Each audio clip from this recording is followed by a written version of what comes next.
Doctor नामधारी जी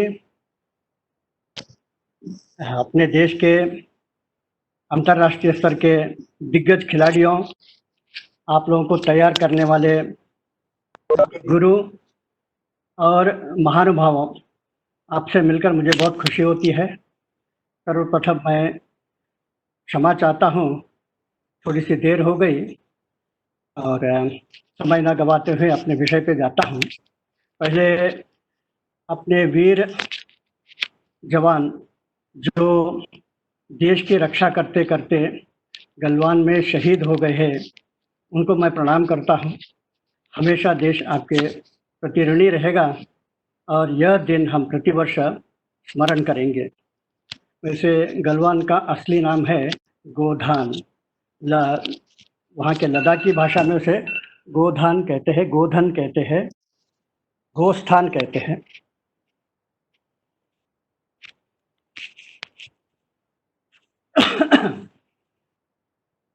प्राचीन काल में आपने महाराजा दशरथ के बारे में सुना होगा कि उसने केवल शब्द सुने कि नदी के किनारे कोई पानी पीने आया है, तो उसने सोचा कोई हिरण होगा, कोई जानवर होगा, तो बिना देखे उसे मारा। इसको कहते हैं शब्द वेदी बाण।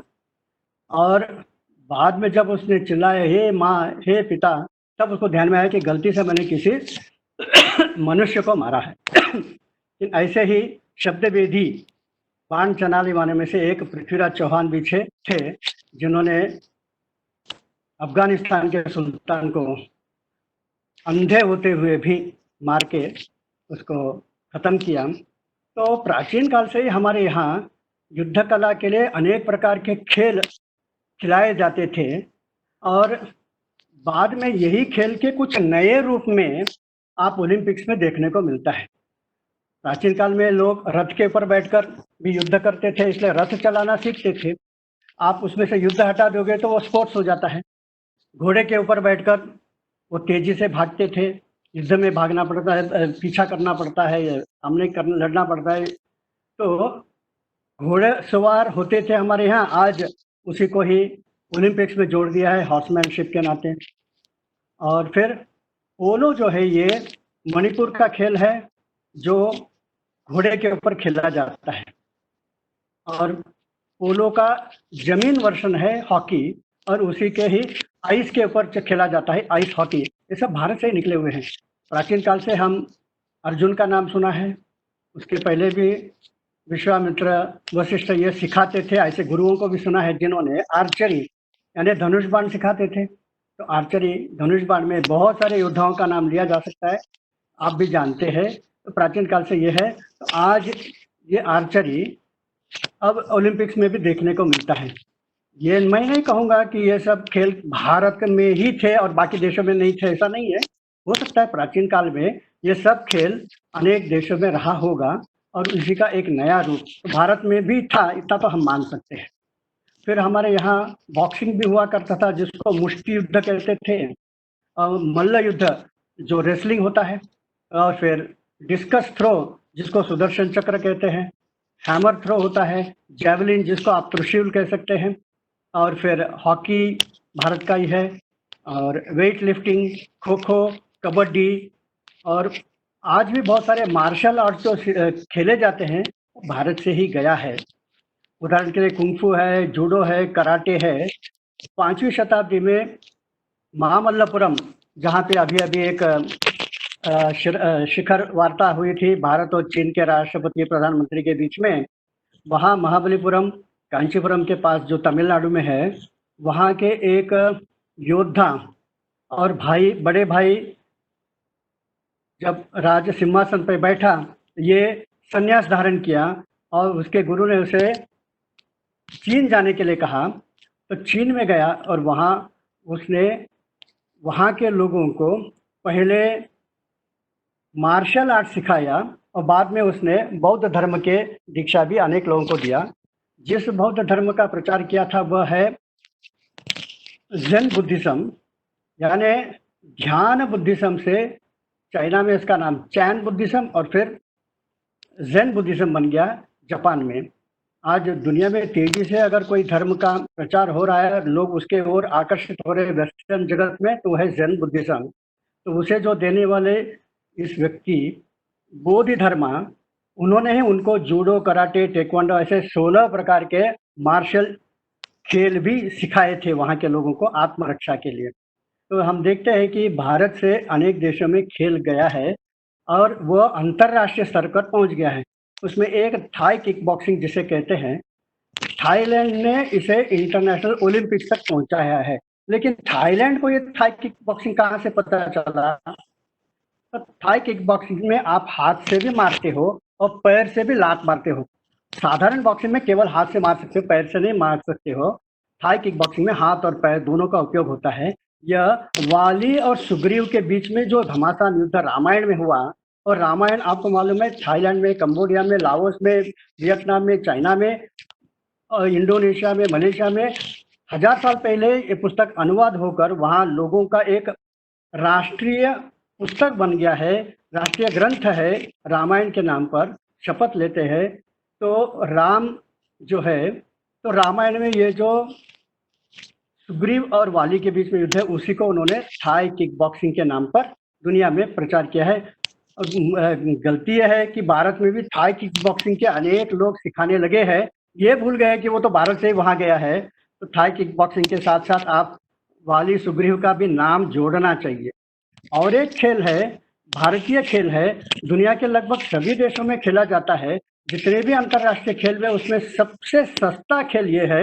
बाकी सब खेलों में कुछ न कुछ उपकरण खरीदने पड़ते हैं, उसके लिए फुटबॉल होगा तो जमीन भी लेना पड़ता है, बॉल खरीदना पड़ता है, क्रिकेट के लिए बहुत सारे इक्विपमेंट लेने पड़ते हैं। लेकिन ये खेल बहुत ही सस्ता है और बहुत ही लोकप्रिय है, स्कूलों में भी, बच्चों में भी खेला जाता है। और इस खेल की महिमा यह है कि जो बच्चा, जो व्यक्ति यह खेलता है, वह किसी की खून नहीं करेगा, किसी को बाद में स्वयं का आत्महत्या नहीं करेगा, झगड़े नहीं करेगा, गणित में फेल नहीं होगा, फिजिक्स में भी फेल नहीं होगा। क्या आप बता सकते हो कौन सा खेल है ये जो दुनिया में इसकी महानता है और सबसे सस्ता खेल है और अधिक से अधिक देशों में खेला जाता है? आपको केवल एक क्लू दूंगा, यह खेल में आज भारत का अनेक वर्ष चैंपियन रहा है विश्वनाथ आनंद। शतरंज। हाँ जी, बिल्कुल सही है, धन्यवाद। फिर से म्यूट कर लीजिए। ये शतरंज ऐसा खेल है कि खेलने वाला खून नहीं करता है, आत्महत्या नहीं करता है, गणित में और फिजिक्स में फेल नहीं होता है। ये दुनिया ने देखा है। क्यों ना हम इसको ज़्यादा से ज़्यादा बच्चों में, खास करके उपेक्षित गांव में, उपेक्षित बस्तियों में जो बच्चे रहते हैं, उनको ये देंगे तो वो गणित में और फिजिक्स में बहुत तेजी से आगे बढ़ेंगे। हमारे देश में जो गिल्ली डंडा और हम भौरा खेलते थे और पतंग चलाते थे, आपको जब आप दुबई जाओगे, आप अलग अलग देशों में जाओगे, बांग्लादेश जाओगे, यूनाइटेड अरब एमिरेट्स में जाओगे, इंडोनेशिया में जाओगे, मलेशिया में जाओगे, वहाँ के ऐतिहासिक संग्रहालय जाके देखना, तो वहाँ नेपाल में, बहरीन में, सब जगह पर लिखा रहेगा कि हमारे प्राचीन लोग ये खेल खेलते थे, गिल्ली डंडा खेलते थे। इसका मतलब है प्राचीन काल से ही भारत और उनका गहरा संबंध था, व्यापारिक संबंध रहा होगा, बाकी भी संबंध रहा होगा। इनके भाषा में बहुत सारे संस्कृत के शब्द भी पाए जाते हैं और यहाँ भारतीय खेल भी देखने को मिलता है। तो वैसे जो महान गुरु इन दिनों में जो गुरु बनकर लोगों में लोकप्रियता बढ़ाई है, तो गुरु हनुमान जी है, दारा सिंह जी है, जैन जतेंद्र चरण और जस्मिन सिम्हलन, फोगट सिस्टर्स, ऐसे लोगों ने खेल कूद को बहुत बढ़ावा दिया है। हम इनके प्रति आभारी हैं। अब आपके कुछ नाम मैं बताऊंगा जो बहुत कम लोग जानते हैं, लेकिन इन्होंने विश्व स्तर पर कीर्तिमान प्राप्त किया है। ओलंपिक्स में सबसे पहले गोल्ड मेडल किसको प्राप्त हुआ? तो ओलंपिक्स में सबसे पहले 1972 में मुरलीकांत पेटकर को गोल्ड मेडल मिला, लेकिन हम उनको भूल गए हैं। उनको पैरा ओलंपिक्स में मिला, अभिनव बिंद्रा के भी पहले उनको मिला। लेकिन नॉर्मल ओलंपिक्स में पहला गोल्ड मेडल लेने वाला अभिनव बिंद्रा के भी पहले कौन था? तो उसका नाम है अलेक्सी ग्रेवाल, आलोक ग्रेवाल, लेकिन अलेक्सी ग्रेवाल ये पंजाब का था। और दुर्भाग्य है कि लॉस एंजलिस के ओलंपिक्स के बाद वो पंजाब के लिए जब आ रहा था, तो वहाँ हवाई अड्डे में ही उसका जो बैग है जिसमें ये ओलंपिक्स मेडल पाया था वो चोरी हो गया और आज तक उसे नहीं मिला। आजकल वो जबलपुर में रहता है, यानी आपके मध्य प्रदेश में ही रहता है, लेकिन इसका नाम कहीं भी रिकॉर्ड बुक में दिखाई नहीं देगा भारत के। क्यों? कि ये उस समय अमेरिका का नागरिक था और अमेरिका के लिए खेला, और अमेरिका का हॉल ऑफ फेम यानी वहाँ चुने हुए कुछ ओलंपिक प्लेयर का वहाँ उन्होंने पुतला बनाया है। तो वहाँ आलोक ग्रेवल का भी वहाँ स्टैच्यू पुतला बनाया है। इतना महान खिलाड़ी है कि कहते हैं कि ये साइकिलिंग में जो बहुत दूर तक जाकर आखिरी राउंड में साइकिलिंग में वो ओलंपिक स्टेडियम के अंदर आना पड़ता है। जब ओलंपिक स्टेडियम में आया था और वहां उनको 7 चक्कर मारने थे, तो पहला और दूसरा और तीसरा, पहला दूसरा तीसरा में इतने वो संघर्ष हो रही थी उस समय कि कौन पहला आएगा, कौन है पहला आएगा। तो कई लोग देखने से आंख बंद कर लिए क्योंकि उनको हार्ट अटैक आने की डर लगती थी। कहते हैं कि ओलंपिक के इतिहास में सबसे ज्यादा रोमांचकारी, सबसे ज्यादा आकर्षकारी खेल रहा होगा तो वो आलोक ग्रेवाल जो गोल्ड मेडल प्राप्त किया, यह खेल को वो मानते हैं, इसको महान खेल मानते हैं। और एक महिला जो है मोहिनी भारद्वाज, इनको सिल्वर मेडल उसी वर्ष मिला जब हमारे भारतीय खिलाड़ी को भी मिला है, यानी हमारे भारतीय खिलाड़ी जो तो ये जो है ये भी अमेरिका के लिए खेलती थी मोहिनी भारद्वाज, और इसको एथेंस में जिम्नास्टिक्स में सिल्वर मेडल को इनको मिला। और दूसरे राज भावसार है, ये भी अमेरिका की ओर से खेले थे, गुजरात के हैं, इनको भी ब्रॉन्ज मेडल मिला। वैसे फुटबॉल ले ले तो फुटबॉल में एक होता है FIFA, FIFA, federation of international football association. यह जब 4 साल में एक बार खेलते हैं, कहते हैं कि दुनिया का सबसे ज्यादा लोग मिलकर देखते हैं तो फीफा देखते हैं। यह फीफा लोगों को पागल करके रखता है। पूरे यूरोप के देश इसमें खेलते हैं, पूरे दक्षिण अमेरिका के लोग इसमें खेलते हैं। ब्राजील तो बहुत साल तक ब्राजील और अर्जेंटीना चैंपियन रहा है। तो ये फीफा में कोई भारतीय कभी खेला है क्या? तो बोलते हैं कि भारत तो कभी फुटबॉल में ओलंपिक्स में या फिर अंतर्राष्ट्रीय स्तर पर तो खेला नहीं, एशियन गेम्स खेला है, कभी कभी एशियन गेम्स में एक समय वो चैंपियन भी था, लेकिन आजकल नहीं है। लेकिन भारतीय कौन खेला है? तो हाँ, वहाँ एक भारतीय विकास डोरोसो यानी दोराईस्वामी, ये तेलुगु भाषिक है, लेकिन ये फ्रांस के ओर से फीफा फाइनल में भी खेला है। तो एक भारतीय आदमी कहाँ से कहाँ पहुंच सकता है। भारतीय लोग फुटबॉल नहीं खेल सकते हैं ऐसा कोई कह नहीं सकता है, क्योंकि हमारा एक विकास डोरोसो वहां बैठा है। वैसे एक व्यक्ति है, आजकल हम क्रिकेट में देखते हैं कि हर देश में कोई ना कोई एक भारतीय खेलता है। न्यूजीलैंड में कोई जीतन पटेल खेलता है, वेस्ट इंडीज में तो नरेश सरवन था, फिर चंद्र करके था, रोहन कन्हाई था। तो अनेक भारतीय लोग अलग अलग देशों में खेलते हैं, इंग्लैंड में भी खेलते हैं। तो क्या कोई ऑस्ट्रेलिया में खेला है क्या? तो मैं कहता हूं कि ऑस्ट्रेलिया में एक सर्वश्रेष्ठ ऑलराउंडर और वहां के कैप्टन भी एक भारतीय। तो मैं पूछता हूं उसका नाम तो बताओ, नाम तो बताओ। लोगों को मालूम नहीं। अरे उसका जन्म ही पूना में हुआ था, वो भी फिर भी लोग तो मालूम नहीं। आप में से किसी को मालूम है तो बताइए। उनके क्रिकेट कैप्टन और जो बैटिंग और बॉलिंग जिसको ऑलराउंडर कहते हैं, सर्वश्रेष्ठ ऑलराउंडर का भी पदक उनको मिला ऑस्ट्रेलिया का। उस कन्या का नाम है लीसा स्थालेकर, जो ऑस्ट्रेलिया के विमेन्स टीम की कैप्टन रही है और सर्वश्रेष्ठ दुनिया के ऑलराउंडर भी रही है। तो ये भी हम देखते हैं कि भारत के लड़के लड़कियां कहाँ से कहाँ पहुंच जाते हैं। एक व्यक्ति है, जब वो 99 साल के हुए तब उन्होंने जो रनिंग में मैराथन होता है, मैराथन पूरा किया। तो बोला कि दुनिया का 99 ईयर वाला एकमेव रनर है फौजिया सिंह। दूसरे साल जब 100 साल के हुए तभी भी उन्होंने मैराथन पूरा किया। फिर उसके बाद 101 साल में भी उन्होंने मैराथन पूरा किया। ऐसे सारे रिकॉर्ड उन्होंने अपने हाथ में रखा है। ऐसे फौजिया सिंह कभी थकते नहीं है। द सिख सेंटिनेरियन मैराथन रनर ऐसे उनको मानते हैं। ये कनाडा में रहते हैं। फिर भारत का सबसे बड़ा रोग कौन सा है? तो कोरोना है ना। उससे भी ज्यादा रोग कौन सा है? तो क्रिकेट है। क्रिकेट के रोग नहीं लगा है ऐसा कोई शायद ही कोई भारतीय होगा। तो सबसे श्रेष्ठ खिलाड़ी किसको मानते हो? दुनिया का सबसे श्रेष्ठ खिलाड़ी, भारत का सबसे श्रेष्ठ खिलाड़ी किसको मानते हो? तो वह खिलाड़ी के बारे में थोड़ा बताता हूँ, उसका नाम बताइए। जब वो पहला टेस्ट मैच खेला उसने सेंचुरी मारा। यह तो ऐसे बहुत सारे लोगों ने मारा, सौरव गांगुली ने भी मारा है, सहवाग ने मारा है, ऐसे बहुत सारे लोग निकलेंगे। लेकिन विदेश यात्रा में जाने के बाद पहले टेस्ट मैच में फिर से एक सेंचुरी मारा।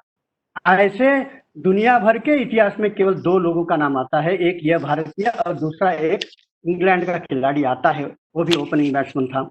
लेकिन इसकी भारतीय खिलाड़ी की यह है कि पहले टेस्ट मैच तो सेंचुरी मारा, विदेश में यात्रा में जाकर वहां के पहले टेस्ट मैच में लंच के पहले सेंचुरी मारा है। 100 साल के इतिहास में इस रिकॉर्ड को किसी ने भी पार नहीं किया है, इसका इक्वल भी नहीं किया है। ऐसा महान एक खिलाड़ी भारत का क्रिकेट में सबसे पहले भारतीय जिसने क्रिकेट अंतरराष्ट्रीय स्तर पर खेला है, उनका नाम है सर रणजीत सिंह, जो जामनगर के राजा थे। सर रणजीत सिंह और अगर 10 साल खेलते तो ब्रैडमैन के सारे रिकॉर्ड टूट जाते, लेकिन सर रणजीत सिंह को राजा बनना था, इसलिए उनको जल्दी बुला लिया, जल्दी वापस आ जाओ, तुमको राजकारभार संभालना है। इसलिए उनके क्रिकेट करियर बहुत कम आयु में समाप्त हो गई और यहाँ दूसरे एक अच्छे काम के लिए आ गए थे, वह दुनिया के सर्वश्रेष्ठ खिलाड़ी बन सकते थे। वैसे भी दूसरे एक व्यक्ति है भारतीय जिसको मैं मानता हूं कि दुनिया का सर्वश्रेष्ठ खिलाड़ी है, वह है सुनील गावस्कर।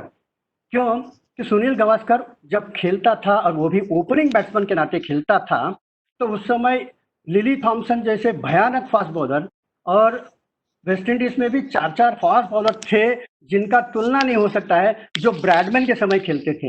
ब्रैडमैन के समय केवल इंग्लैंड खेलती थी, इंग्लैंड और ऑस्ट्रेलियाई, कभी इंग्लैंड में खेलते थे कभी ऑस्ट्रेलिया में खेलते थे और ढंग के फास्ट बॉलर नहीं थे। और जब फास्ट बॉलर एक आया वहाँ बॉडी लाइन में, तो फिर ऑस्ट्रेलिया फिर पीछे हट गई। तो जब ब्रॉडमैन खेलते थे तो उस समय इतने तेज बॉलर नहीं थे और वो हमेशा ही 1 डाउन या 2 डाउन में आते थे। उनके जो ओपनिंग बैट्समैन थे मैकार्टने, तो वो अच्छी तरह से संभाल लेते थे नए गेंद जिस स्पीड से आती है।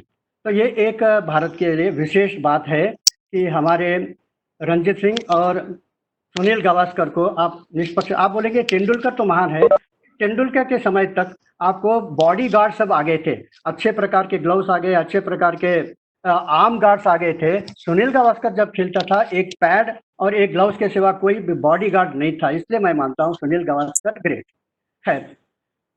फिर आपको कुछ नाम बताते जाता हूँ। दातुक आरुमुगम रंगस्वामी, ये मलेशिया के गोलकीपर थे। वो जब भी गोल कीपिंग के लिए आता है, खेलता है, समझ लीजिए पूरा मलेशिया रुक जाता है, सारे कामकाज खत्म हो जाते हैं, लेकिन टीवी और रेडियो के सामने बैठे रहते हैं, इतना अच्छा वो गोलकीपर था उनके लिए। वैसे और भी कई लोग अलग अलग देशों में भारत के लिए खेले हैं। द ग्रेट खली का भी नाम ले सकते हैं, जो वेट लिफ्टिंग में और वर्ल्ड डब्ल्यू ये है उसमें नाम कमाया है। और फिर पैरा ओलंपिक्स में हमने ज़्यादा गोल्ड मेडल कमाए हैं। मुरलीकांत पेटकर है, देवेंद्र झाझरिया, ये तो 2 गोल्ड मेडल इनको मिला है। ये सब पैरा ओलंपिक्स से मतलब जो लोग दिव्यांग है इनके, तो जिनके हाथ नहीं है, जिसके पैर नहीं है। तो मुरलीकांत पेटकर तो सैनिक थे, जवान थे और 1962 के युद्ध में उनको गोली चढ़ गई थी, इसलिए वो अपंग हो गए थे, फिर भी उन्होंने स्विमिंग करते हुए उन्होंने गोल्ड मेडल प्राप्त किया था। वैसे ही मरियप्पन तंगवेलु को भी एक गोल्ड मेडल मिला था।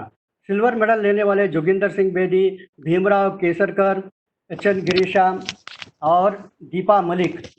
और पैरा ओलंपिक्स में ब्रॉन्ज मेडल लेने वाले राजेंद्र सिंह रहेलू, राजेंद्र सिंह, हाँ, और किसी का नाम छूट गया होगा तो बाद में आप बताइए। तो इस प्रकार से हमारे लोग अलग अलग खेलों में अपने दिव्यांग होते हुए भी भारत का नाम रोशन किया है, ये देखने को मिलता है। तो अब आपके सामने कुछ बातें मैं रखना चाहूँगा। खेलकूद में तो देश का नाम रोशन करना चाहिए। वेद में भी लिखा है, युद्ध में जाने वाले के लिए यही बताया है कि तुमको देश के लिए लड़ना है, धर्म के लिए लड़ना है। धर्म क्षेत्र कुरुक्षेत्र कहा है। अब कभी कभी बाकी देश के लोग ये सोचते हैं कि लड़ाई में चालबाजी होना चाहिए, लड़ाई में कनिंगनेस होना चाहिए, लड़ाई में तभी आप जीत सकते हो, शत्रु को फंसाना चाहिए। और हमने कहा है कि धर्म युद्ध होना चाहिए। हम 1000 साल गुलाम इसलिए हो गए कि हम धर्म की परिभाषा में इस प्रकार से लड़े। तो हम हमेशा शत्रु को बताने के बाद ही लड़ते थे और दिन में लड़ते थे, रात को हम कभी उनके ऊपर वार नहीं करते थे, जबकि वो हम पर रात को वार करते हुए हमारे सारे सैनिकों का कत्लेआम करते थे। तो खेल कूद में भी आजकल की समाज में ओलंपिक्स में लोग इतने सारे अंपायर्स रखे हैं ताकि आप धर्म के रूल्स एंड रेगुलेशन के आधार पर खेलेंगे। तो कम से कम यह भी, इसमें भी देश का नाम बढ़ाना और ठीक तरह से खेलते हुए आगे बढ़ना चाहिए। तो डोपिंग टेस्ट में हम लोग अगर पॉजिटिव आते हैं तो देश का नाम खराब हो जाता है, तो ये ध्यान में रखना चाहिए। और ये मत सोचना कि अगर मैं एक बार हार गया तो हमेशा के लिए हार गया, ऐसा नहीं है। कोई आदमी पहले ही इसमें बहुत दूर तक आगे जाता नहीं है, तो हमको और एक मौका मिलता है और एक मौका मिलता है। और देखिए पीटी उषा ओलंपिक्स में चौथे नंबर पे आई, फ्रैक्शन ऑफ ए सेकंड में उसको ब्रॉन्ज मेडल चूक गई, लेकिन आज भी भारत में उसके ऊपर पिक्चर बनते हैं, लोग उसको महान मानते हैं, फ्लाइंग रानी कहते हैं। वैसे ही हमारे मिल्खा सिंह, वो भी चौथे नंबर पे आए थे रोम ओलंपिक्स 1960 में, लेकिन उनको भी लोग बहुत मानते हैं, द फ्लाइंग सिख कहते हैं, उनके ऊपर भी पिक्चर आया है। तो हम अगर वो डोपिंग टेस्ट में पकड़े जाते तो कितना खराब होता, तो ऐसे नहीं होगा, ऐसा हम देखना चाहिए। दूसरा एक है अरुणिमा सिन्हा, आपने नाम सुना होगा। वो भारत की एक महान खिलाड़ी थी, वॉलीबॉल में वो बहुत बड़ी खिलाड़ी थी, भारत को अंतर्राष्ट्रीय स्तर पर वो ले गई थी, खेलती थी।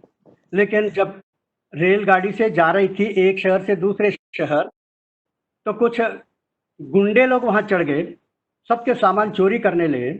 इसने थोड़ा सा उसका विरोध किया तो चलती गाड़ी से उसे उठाकर पटक दिया। तो जब वो गिरी ट्रेन से तो उसे पूरे शरीर में चोट तो लग गई थी, और उसका जो पैर था दूसरे ओर जो गाड़ी आ रही है उस पटरी पे थी, उसे दिख रहा है कि पटरी पर एक गाड़ी आ रही है, मुझे पैर निकाल लेना चाहिए पटरी से, लेकिन निकाल नहीं पाई क्योंकि उसकी ताकत नहीं थी, तो उसका पैर कट गया। फिर उसने क्या किया, नकली पैर रखना पड़ता है, आर्टिफिशियल लेग, और उसका हिम्मत देखो। अब वो वॉलीबॉल तो जीवन भर नहीं खेल पाएगी, लेकिन उसकी हिम्मत देखो, ओलंपिक्स के ऊपर, या नहीं सॉरी, माउंट एवरेस्ट, मैं माउंट एवरेस्ट का नाम एवरेस्ट लेना नहीं पसंद करता हूँ, उसका प्राचीन नाम है सागर माथा, और उसकी हाइट जिसने निकाला है राधानाथ सिकदर, या तो उसको कहे सागर माथा या कहे कि सिकदर पीक। तो माउंट सिकदर के ऊपर एक ही पैर पे चढ़ने वाली, आज तक विश्व रिकॉर्ड करने वाली एकमेव महिला है, वो है अरुणिमा सिन्हा।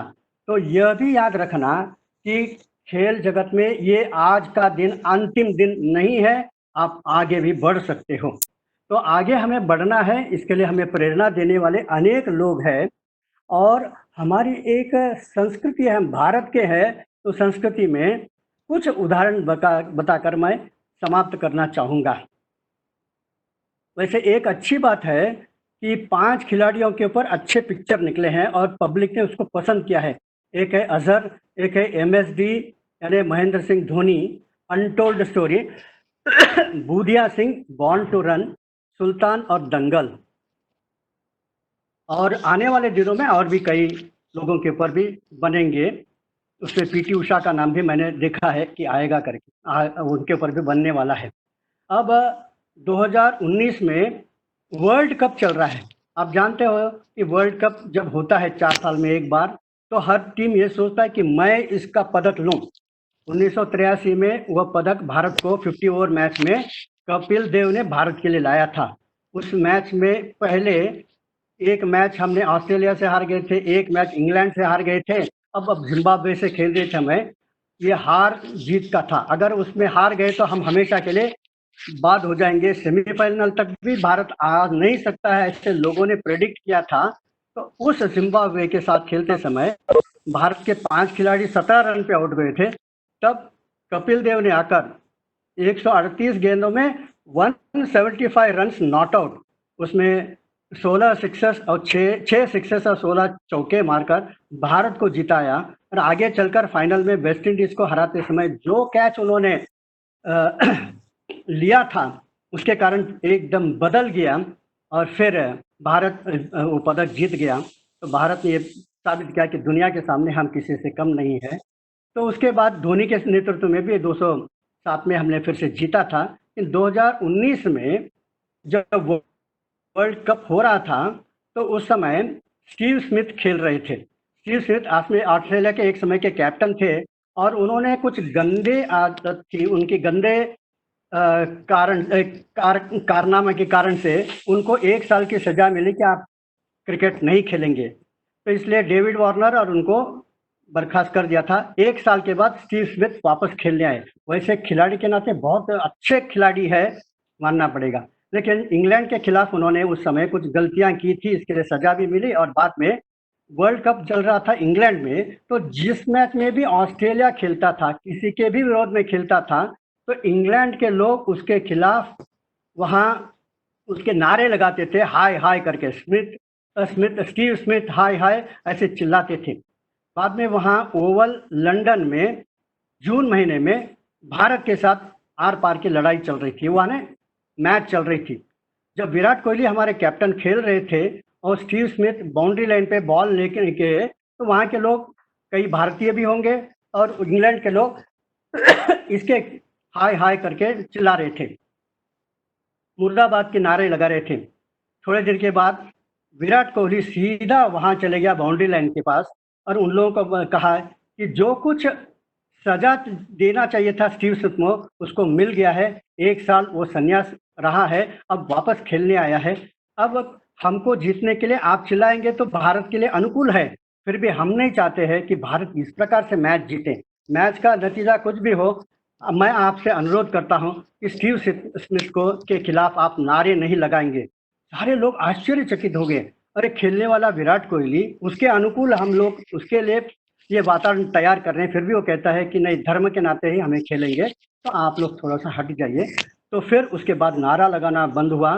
तो स्टीव स्मिथ आता है ऑस्ट्रेलिया पे, सिडनी मॉर्निंग हेराल्ड में इसकी इतनी तारीफ की है कि भारत ने अपनी ताकत आध्यात्मिकता से दिखाया है करके। और एक मैच में आयन बेल ने एक शॉट मारा और 1 रन निकाला।